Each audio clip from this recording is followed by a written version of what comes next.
All right, y'all. Good morning. I believe it's Thursday morning.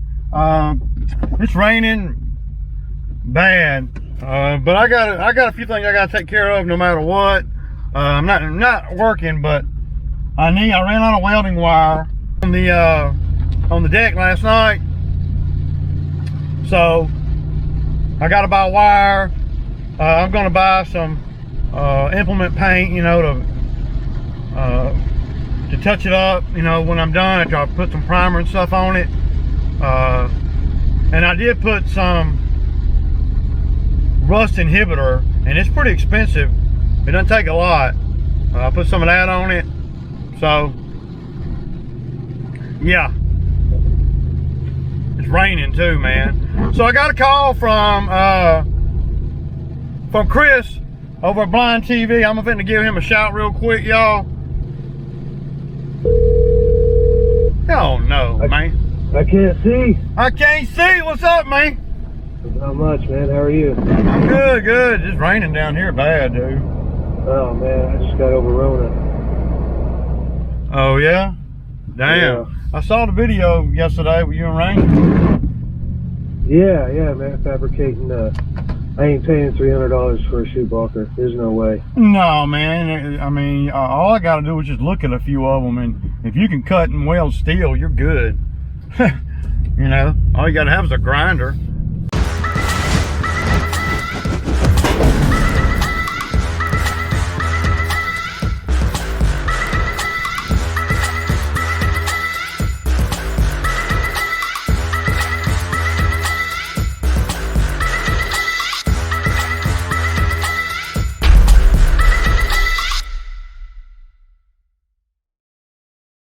So I'm on my way back home from Home Depot.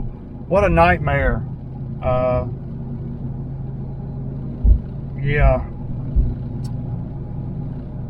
I mean, it's burning, it's hot, man. Burning up out here. It's like 67 degrees. It's just sticky, muggy, and just, it feels like the summertime to me, man. And I'm behind Paw Paw with a 20-mile trip in front of me.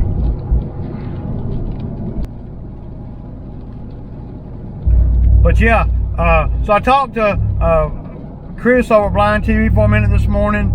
Y'all probably heard some of that. I got the welding wire, I got paint. What else I got? Well, I got a couple more grinder tip blades, what else? I got some gloves. I got another clear glass screen for the welding helmet, because I can't hardly see it. It gets so dirty, and I can't see, y'all. But it was good to talk to Chris this morning. He's him and Ranger over there did a video the other day about and they made their own chute blocker, and I've done that before too. I bought the manufacturer ones, and I made one, and they all work the same, except for the manufacturer one's about $300. So I know a lot of you guys are commenting on the video from the other day with Bo and his aunt, and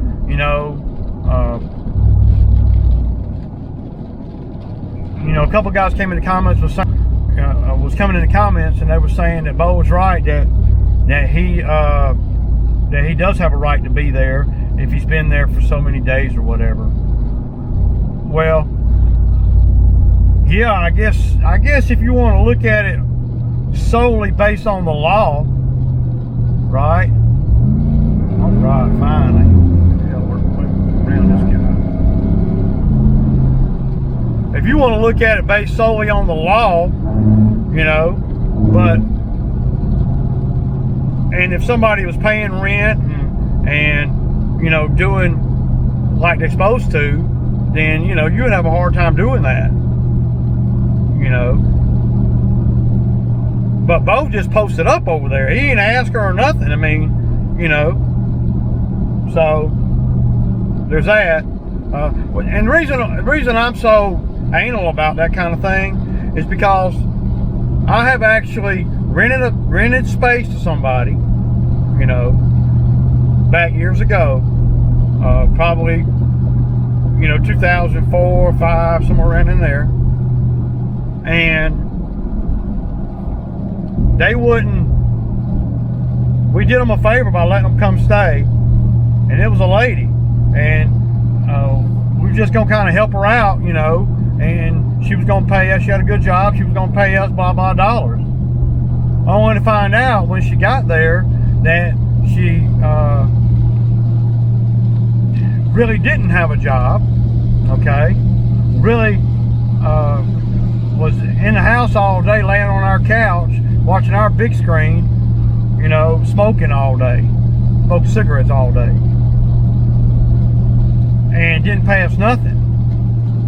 And after about, I don't know, I didn't let it fester long. Since my wife don't like conflict, and well, I don't like conflict either, but I will embrace it if I have to, you know, when I feel like it's just dead wrong. And I came home from work for lunch, and I was working at an office job. I came home for lunch, and I packed her shit up and put it in her car and locked the house up. And you know, the law might be on her side in that particular situation, but that's what they're gonna have to do. And you'll find that if they're gonna come in lying on a lease and lying on this and lying on that, well, I don't really, I'm not, you know, they came in under false pretenses. Right or wrong, they did. And right or wrong, I put her out. And I've done that. A guy was, I basically put all her stuff out in her car. That's what I did at lunchtime. It took me about 25 minutes. And I told her she had to leave. She was telling me she was going to call the police and she was going to file a suit and all of this shit. I didn't give a damn. That's what she was going to have to do, you know. And if she didn't have the resources to pay me rent, she damn sure didn't have the resources to go down to the courthouse. And that's the way I was looking at it. And so that's the way you got to look at things sometimes, you know. That's just the reality of it, man.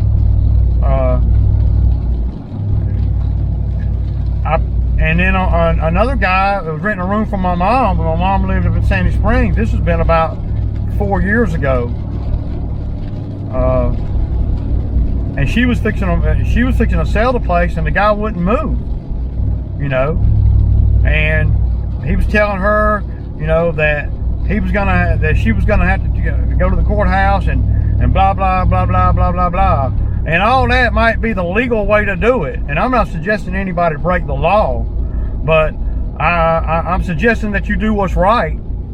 You know, the dude wasn't staying, or the dude wasn't paying rent.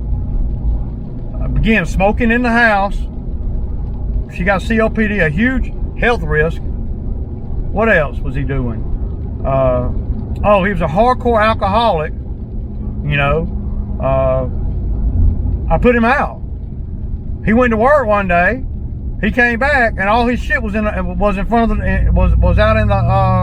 the hallway in front of the door. Well, Ray, man, that was wrong, man. What if somebody stole his shit? Well, I don't know. That'd been on him. I don't know if they did or they didn't. I put him out. I locked out. I changed the door locks on the front and the back door where he didn't have a key. I installed a brand new lock and a brand new deadbolt, and I locked the house up. I told my mama to come with me, and we never looked back.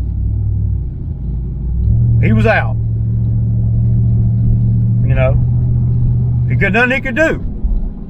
So for all you guys that are writers, you know, do-righters, well, I want to do right too, but you're not going to force me and do me wrong while I'm trying to do right by doing you a favor by letting you come and rent a room or stay somewhere, because there ain't no money in renting a room out to nobody in my house or my mom's place. I mean, it's really more about just trying to, you know, let them help out just a little bit.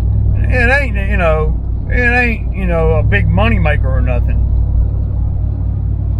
And so that guy, and then I found this out later from the neighbor, so that guy called the police when he got home from work, you know, and the police came, they knocked on the door. Nobody answered the door.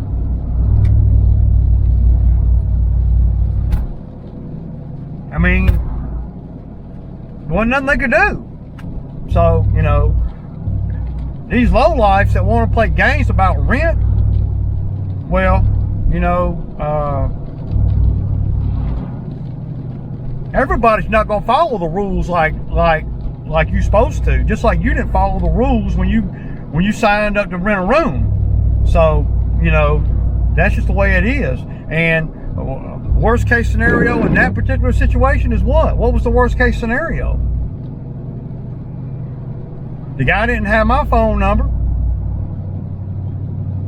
My mama didn't do it, I did it. We never looked back, man. Never. He was living large up in that up in that nice condominium up there in North Atlanta. Living large, you know, destroying the place slowly but surely, not paying a dime. And there my mama is laying in the hospital, can't do nothing. No. Hell to the no. So, the two experiences that I've had dealing with renters, I put both of them out at will. So, you can take it for what it's worth.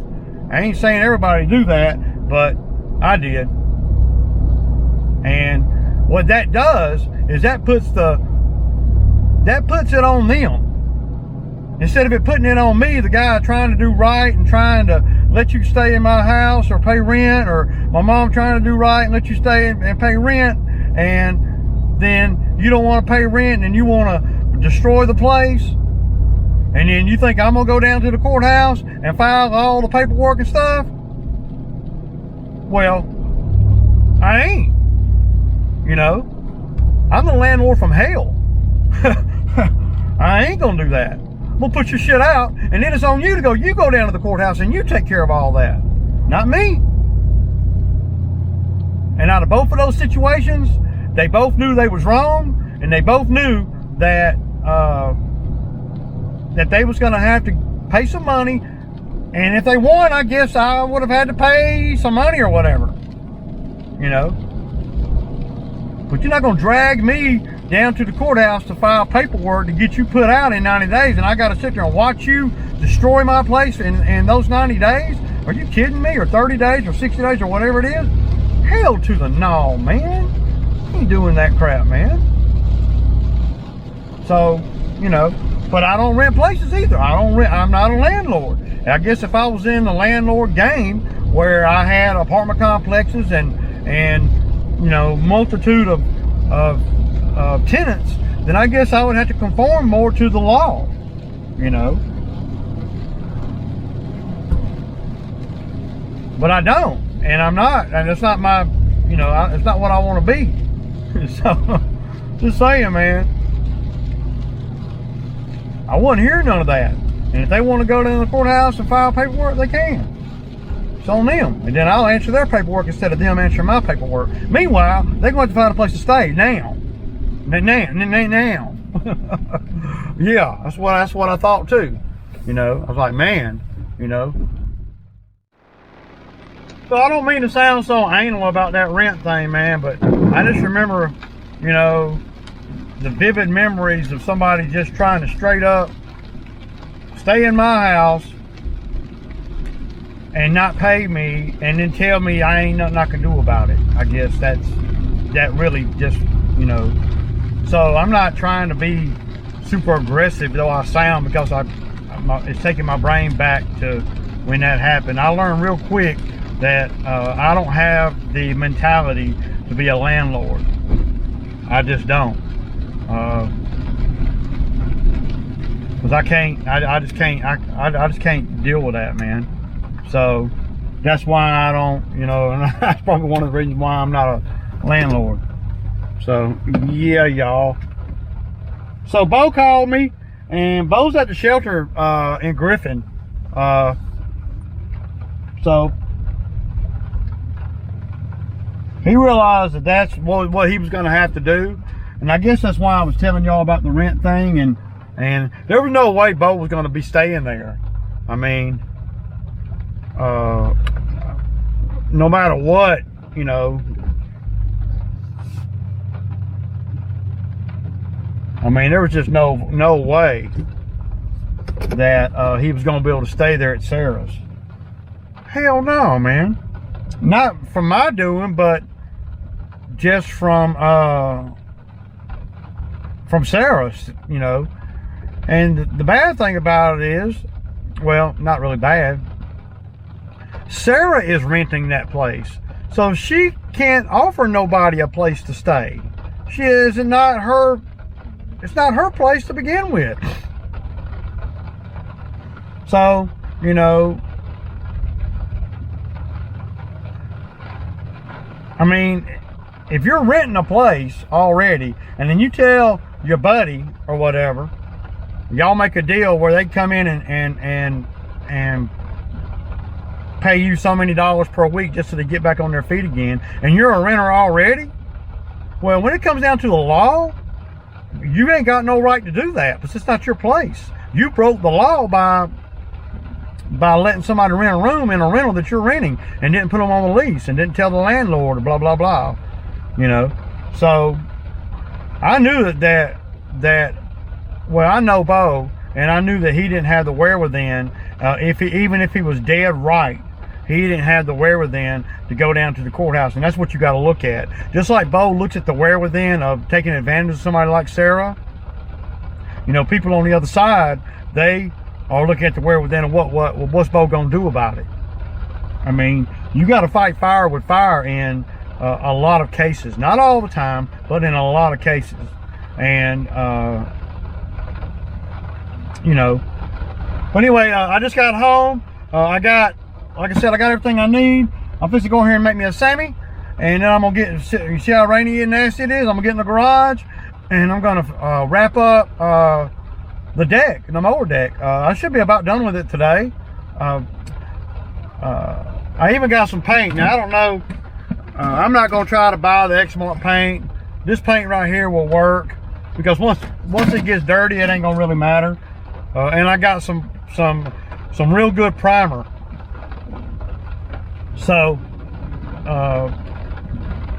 I'll prime all the welds and stuff on underneath the deck, though I don't really think it's gonna do, you know, just so I can say I did. I'm not painting underneath the deck. Now, Chris over there at Blind TV, he was telling me about this stuff that you can buy, Flex Seal, and I've used some of their stuff before. He's saying that you can spray that Flex Seal underneath the deck and nothing will stick to the deck. I mean, that sounds good, but I find it, I mean, it probably does work, but for how long?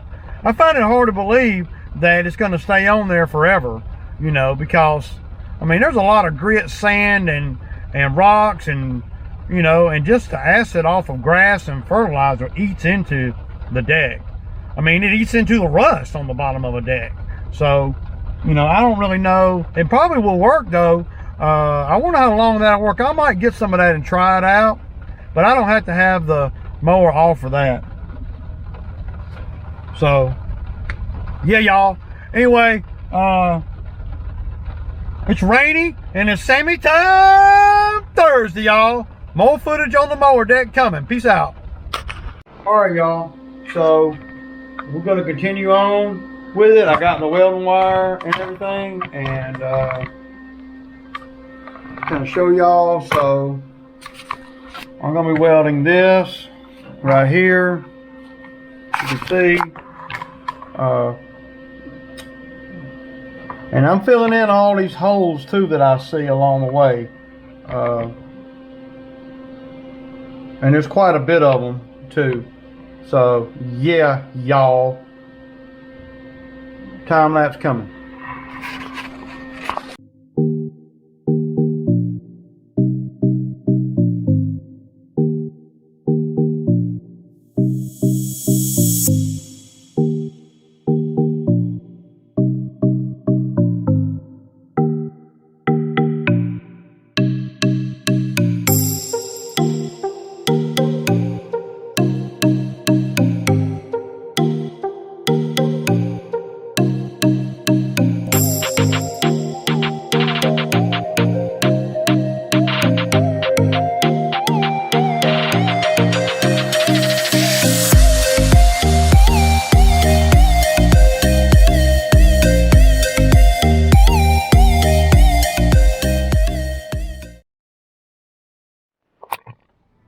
All right, y'all.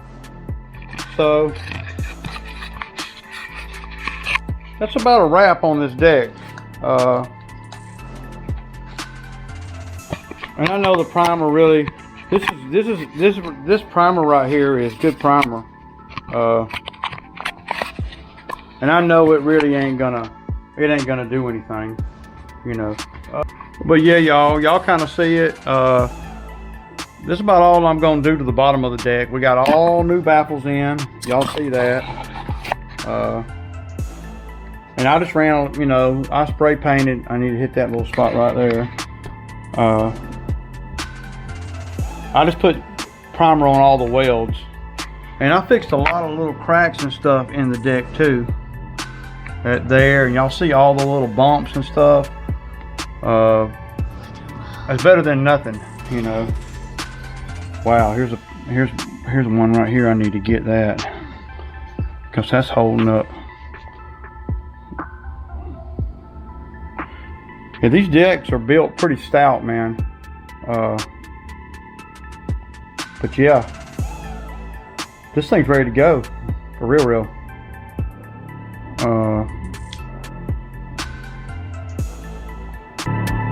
I'm gonna put some blades on it real quick.